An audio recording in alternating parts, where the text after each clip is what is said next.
This is not breaking news. This is not a scandal. This is not about one person. This is about something quiet, something procedural, something that happened without sirens or speeches, but with consequences that will last longer than any election cycle you've lived through. What just shifted did not arrive as a crisis. It arrived as a choice, a rational one, made far away from cameras, inside spreadsheets and balance sheets. And yet, it touches the foundation of how money moves, how power is enforced, and how entire governments pay for the world they promise you. Most people will not notice this until prices change, until borrowing feels different, until stability starts behaving strangely. If you're watching this now, you're early, and that matters. Because once this mechanism becomes visible, it is already too late to stop. Stay with me. Because to understand what just happened, we have to stop looking at people and start looking at the system that made this inevitable.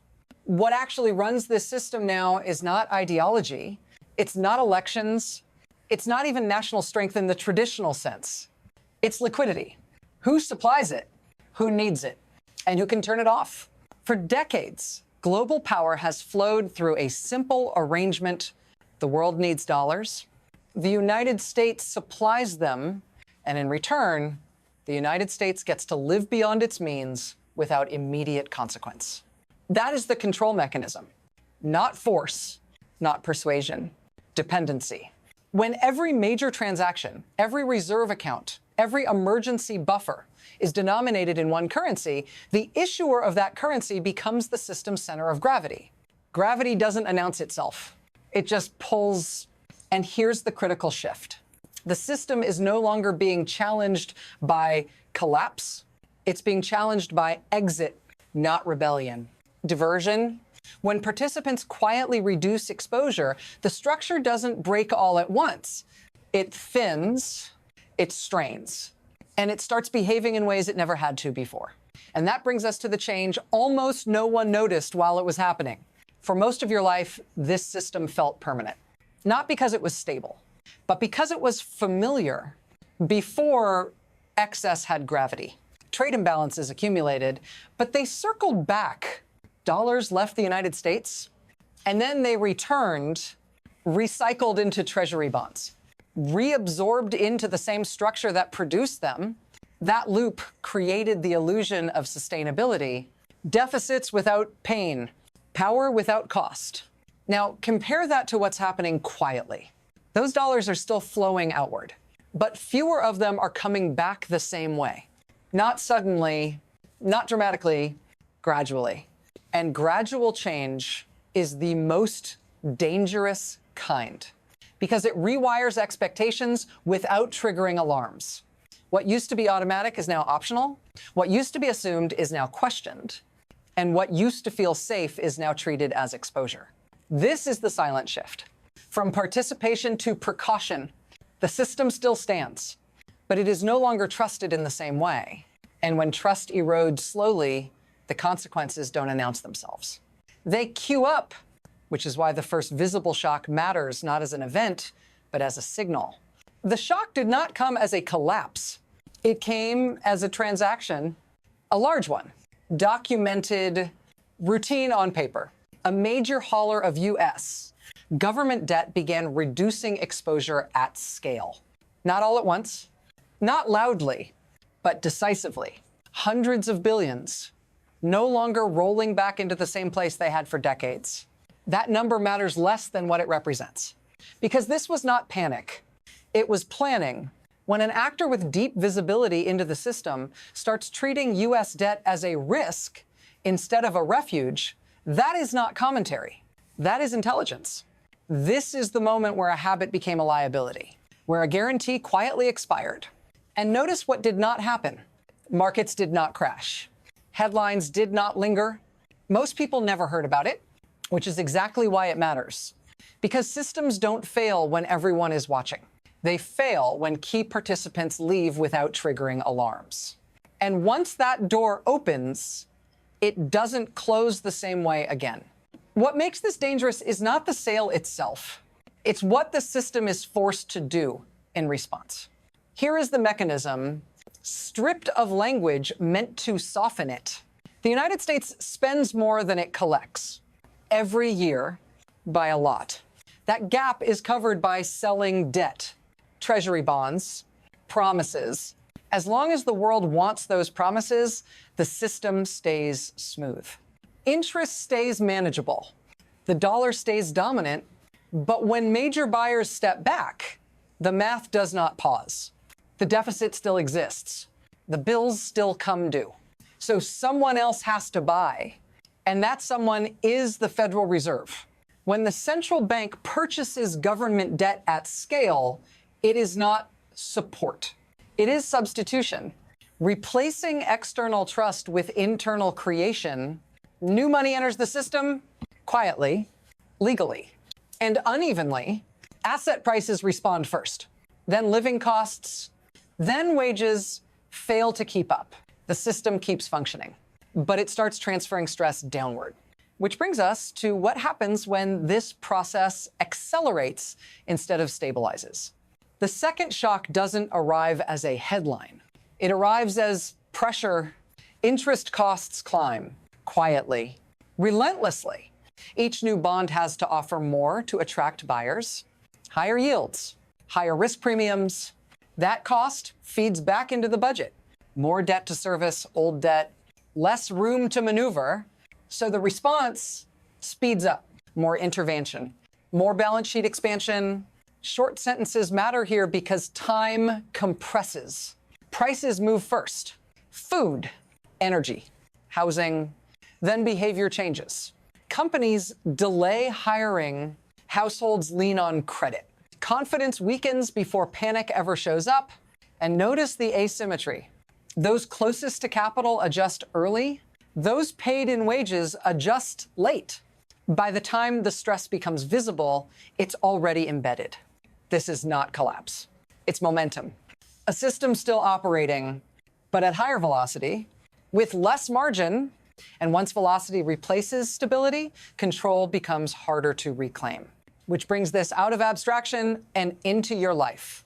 This is where you enter the picture. Not as a statistic, not as a voter, as a participant. You feel this system through prices before you ever hear its name. At the grocery store, at the gas pump, in rent notices that arrive without explanation. Your paycheck does not inflate at the same speed as money creation. It never has. When new money enters the system, it doesn't land evenly. It pools in assets. In markets, you are not invited into early. By the time it reaches you, it's diluted. That gap is not accidental. It is structural. And the longer this mechanism runs, the more it trains you to absorb volatility as normal. To treat instability as personal failure, this is not about financial literacy. It's about exposure. If this matters to you, if you want to understand why your effort buys less than it used to, you need to keep watching. Because this pressure doesn't stop at borders. It spreads. What begins as a domestic adjustment never stays domestic for long, because money is connective tissue. When it shifts, everything linked to it shifts too. As confidence in one center weakens, others reposition quietly, deliberately. Trade starts routing around friction. Currencies once considered secondary become acceptable, not dominant, functional. Central banks move reserves into assets that cannot be frozen. Contracts are written with optionality instead of loyalty. No single decision looks dramatic, but together they redraw the map. Supply chains become less efficient and more political. Pricing becomes less predictable. Risk premiums creep into places that never priced them before. This is how fragmentation begins. Not with confrontation, with hedging. And once the world starts hedging against the system itself, coordination breaks down. Everyone plans defensively. No one absorbs the cost willingly, which means shocks travel farther, last longer, and resolve slower. The question is no longer whether the system changes. It's how fast, and that brings us to the futures now lining up, none of them clean. From here, the future stops being singular. It branches. There are three paths visible now, all imperfect, all already in motion. The first is adjustment, a managed step down. The dollar remains central, but not supreme. Borrowing becomes harder. Spending becomes constrained. Living standards adjust downward, slowly enough to avoid revolt, quickly enough to feel permanent. The second path is erosion. New reform, no reckoning. Just continuation. Debt grows. Monetization fills the gaps. Inflation becomes episodic, then habitual. Trust doesn't vanish. It thins until the system still works, but only with constant intervention. And then there is rupture.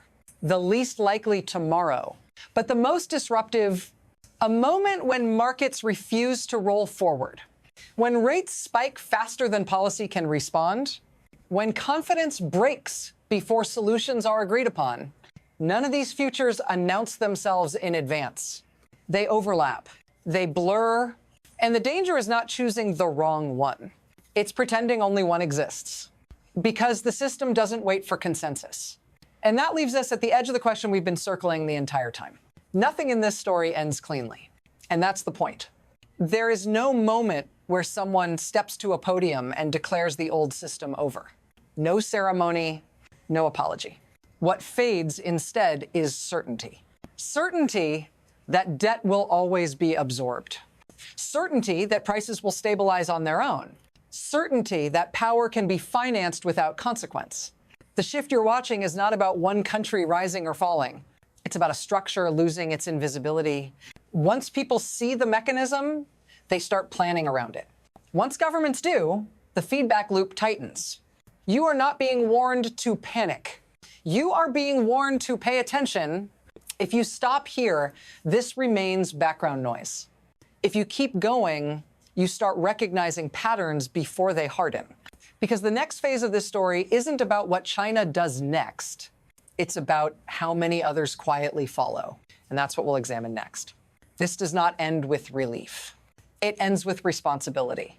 Not the kind assigned by politicians, the kind imposed by reality. A system that once absorbed excess quietly is now pushing it outward into prices, into instability, into daily life. Nothing has collapsed. And that's what makes this dangerous. Because unresolved systems don't explode first. They normalize strain. If you are waiting for a single moment that proves this mattered, you will miss it. That moment only appears in hindsight. What matters now is awareness, pattern recognition. The refusal to treat these shifts as isolated or temporary. If you want comfort, stop here. If you want clarity, don't. This story continues not as a theory, but as policy choices, market reactions, and lived consequences. And the next phase is already forming, so stay with me. Because once the old guarantees disappear, what replaces them determines everything that follows.